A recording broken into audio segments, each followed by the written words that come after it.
So we continue this topic, this big lecture, how to run a school free of debtors, by looking at how to build multiple streams of income for the school. Now, in the last part of the class, we were looking at this strategy number 4, which is saying building multiple streams of income. What we're trying to say is that it is difficult to run a school free of debtors if you do not have another stream of income or other streams of income that gives you money in the same scale, at least in the same scale like the school or something close. So in the last class, we looked at the advantages of having multiple streams of income as a school owner and how it impacts and how it helps you, gives you confidence to put your foot on the ground and take and implement these strategies. Because when you are implement these strategies, we know that there may be a little shake-up. It may not be much, but expect some shake-up here and there. But if you have something else to fall back on, you will not be pressured into stopping your strategies. You will be confident to go all the way and take the bold step. Because whichever way you look at it, you don't need to have perennial debtors in your school. You need to flush out unrepentant debtors and bring in new people. Remember, I told you in the last class that the more the number of debtors you have, the more difficult it is to run a school free of debtors, because debtors always bring debtors. We are not spiting anyone, but we are saying that you shouldn't allow anyone to ground your business. You don't allow any customer who does not want to move along with your plans and purposes and vision to just ground you and make you be on one spot. Okay, so in this part, I'm showing you how to actually build multiple streams of income. This is not entirely not meant for this particular lecture alone. It's meant for another bigger class. It's another big topic, a whole lecture on itself of how to build multiple streams of income. But I'm going to try my best in the context of the school you have to show you. Of course, sometimes you may not even need anyone to teach you this at all. You have your ideas, you have your visions and dreams. All I'm saying is that don't let your dreams, other dreams, die just because you are running a school. Don't let your life be on a standstill and be unable to achieve any other thing just because you are running a school. As a matter of fact, the school should be an opportunity for you to float, to finance those other things. And when you do so, the income and money that comes from those ends will help you, will take care of you, help you even while you are even while you are trying to make sure you run that school free of debtors. Okay, so how do we build multiple streams of income? Again, I still remind you that when there is backup, there is confidence to act. Now, you say with the school, there are 3 ways to do it. Because I always tell you, or tell everyone who attend our meetings, whether the physical meetings or the online ones, that you are a brand that could even be bigger than the school. Maybe you should look at yourself and tell yourself and say, I'm a brand and I can be bigger than the school. You don't get what I'm saying. The school is a brand, I know. You have built that brand over the years, but you are yourself, you are a brand. And if you put value and build yourself as a brand, you could be bigger than the school. Did you get that? So you build multiple streams of income. You build other streams of income from school in 3 ways. You focus on yourself as a personal brand. Then you focus on the school as a brand also. And then you can look for funding, free funding. I'm telling you, people are willing to fund good things if only you package it and tell them the reasons why you need what you think you need. So concerning the school as a brand, you see, when there is an expansion, there is more funds, especially when overhead can be shared or fixed.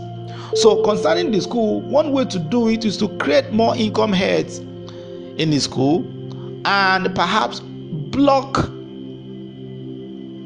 unnecessary overheads. And I'm going to talk about that on another day.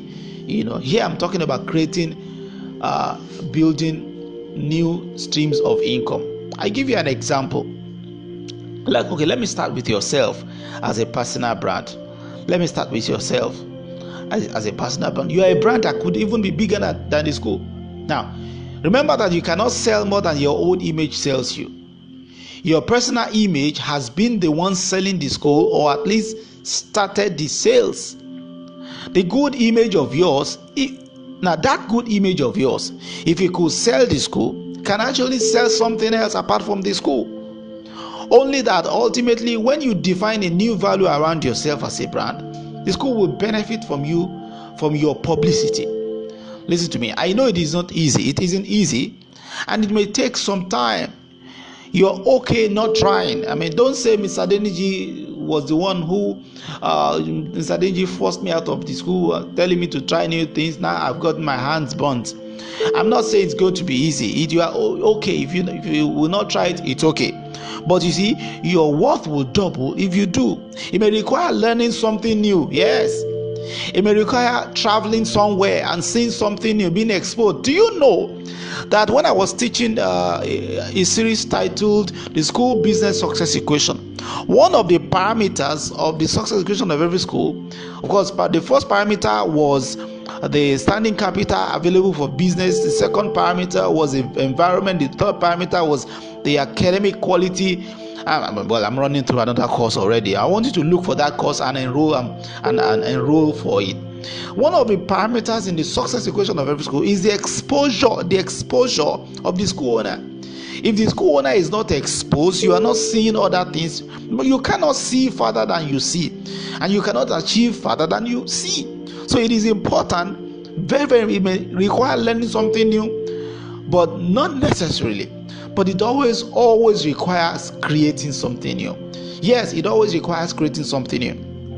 I give you another example. Let me give you an example with this. You have a school, but you also have passion for catering. Now, over the years, you have been so busy with the school that you have found it difficult to develop your catering skills. Now you have money. Don't tell me you don't have money. It is relative, I know, but you have some. When I say money, you have some source of income that is timely. When it comes every time. Why not set aside a part of that income and build that catering brand? If you build the catering brand, I have seen school owners who have done it, so I am not teaching you what I don't know. I've seen school owners who are into school business, they are into other things, catering, they are hoteliers and all of that. You see, they built that other brand, and then along the line you will see that the other brand even takes business from the school. Some of the things you contract out to merchants can be taken up if you are also into that part. It becomes another stream of income for the school. It gives you more confidence, and it gives you more a better image. When people want to talk about you, they say, oh, Mrs. So and so, who is the owner of that school, but also the owner of that catering service. It sells the school. That means that there's another ground, another front from which you can market the school. You understand? So apart from even giving you multiple streams of income, giving you more confidence to put your foot on the ground against debtors, it also gives you another avenue to market the school. Let me give you another example. If, for instance, you decide to write a book, however small, you have a ready-made market.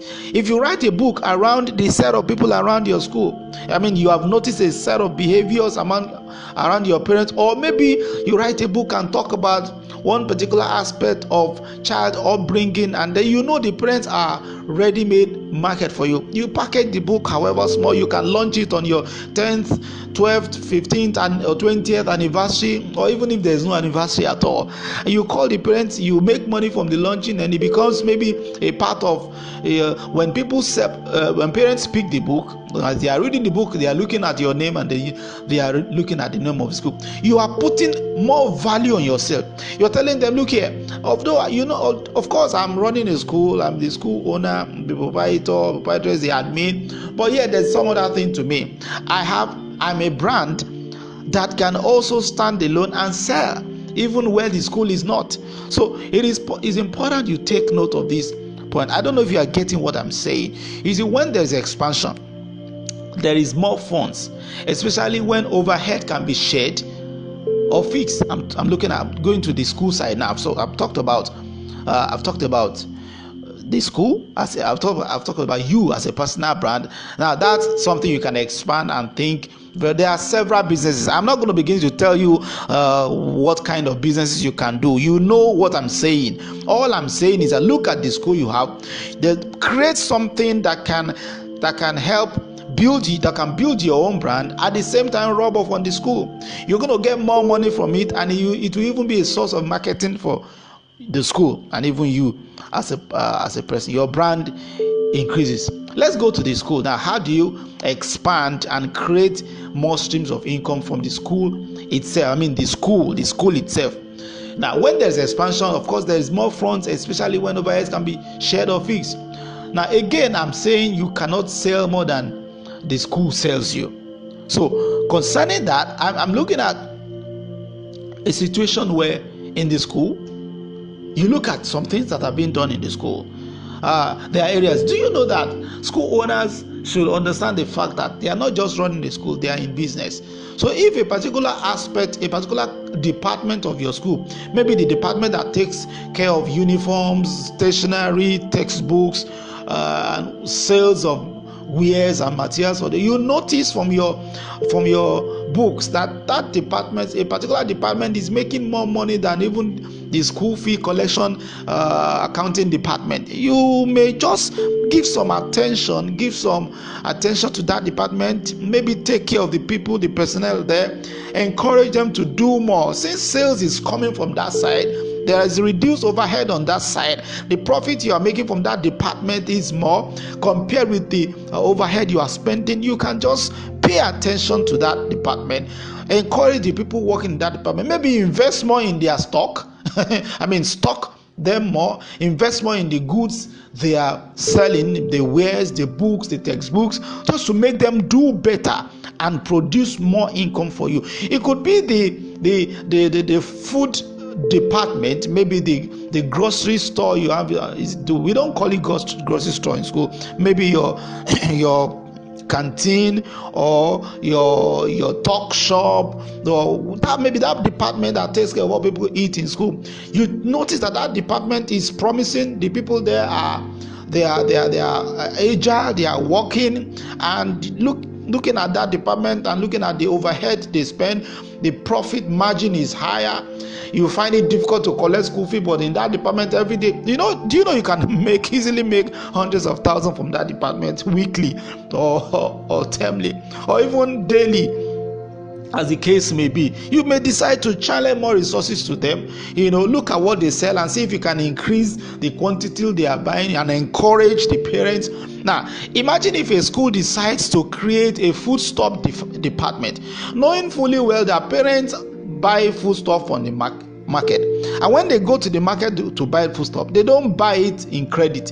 They go with their cash and come home. What if you create a simple food stuff department like that and put somebody and just announce to the parent, I'm selling rice, I'm selling beans, I'm selling those same things you are buying in the market. I know, and I know you need it. I know my children need it to live. I'm not telling you to become a food seller or to become a food stuff dealer, for instance. But you see, if it's an opportunity that you can look into to create streams of income, you are not going to be spending. You will not need an extra shop. You will not need an extra. You won't need an extra store that you will need to rent or pay any landlord. You already have the facility, you have the space, and you have the customers. All you need to do is spend some little money and stock the shop with them. They are going to patronize you. It's another source of income, and you are not you are not going to take credit in that department, because when they go to the market, they don't buy food stuffs on credit. The list goes on and on. I have seen a school that said, okay, my parents, every day they come to drop their children in school, I see these large bottles of water that for water dispenser in their cars. Okay, what if I decide to become a distributor of such water dispenser cans. So the school decided to buy maybe 50 water dispenser cans, water cans, and before you know it, the thing is moving. Parents, instead of going to buy the water from far away, because they don't buy it on credit, they pay. So the school began to sell, and you know what, money started coming from that aspect. You see, I tell you something, I always tell you something, you have a ready-made market in school. Now just be sure that, I tell you, school fees is not the only thing your parents you deserve from your parents. There are some other things they are buying elsewhere. Now listen to me, don't say Mr. Deniji is teaching me to do what I don't know. If you are not ready to learn something new about that extra source of income, please don't go into it. And if you are not ready to make any move at all, don't go into it. You are better where you are. Don't say I create more. But you see, innovation is important. If you are not ready to learn anything new, don't do it. But if you are ready to learn something, you already have the market, you have the customers, and you have the space. You're not going to be paying for. I believe you can create more streams of income around the school. Now that is around the school. You may even now choose not to create the source of income around the school. You can go out and find some other business to do, invest into it, and let there be another source of income. I've been around school owners for more than a decade, and I discover that so many of us do not have another stream of income at all apart from the school. So when a new term comes and the parents are not paying as much, you see, we start panting, we start jittering and say, hey, what's happening? What is happening? When school resumes and you don't see enough enrollment, you are getting scared already because there's no other thing to fall back on. I think it's high time we think towards that direction. So as I continue, so I've talked about you being a brand. I've also now talked about the school. I'm telling you that there are 3 ways to build multiple streams of income as a school owner. One is from yourself as a personal brand. The second is from the school, and the third is to get funding. I mean, that is easy to understand. You should be able to, if you need money, you can get funding. And when I say funding, I'm not saying loan. I'm not saying loans. I'm saying grants. There are friends who can give you their organizations, who, if you need links to such organizations, please contact me. I'm going to show you a few of them. They see what you are doing. They are ready to fund a few of your ideas. Only that, again, you must be ready to create something new. Okay, so in this class, I have shown you I've tried to show you how to build multiple streams of income around the schools. Please go back and listen to this part again and again. It's going to help you. You'll be able to build multiple streams of income around the school that you already have. Build multiple streams of income around yourself as a personal brand. So I'm going right now into the next class. Remember, we are still inside this big lecture, how to run a school free of debtors, and already we are taking 4 strategies. As a matter of fact, 4 strategies. We are going directly into the 5th strategy. Thank you very much. So let's continue the class.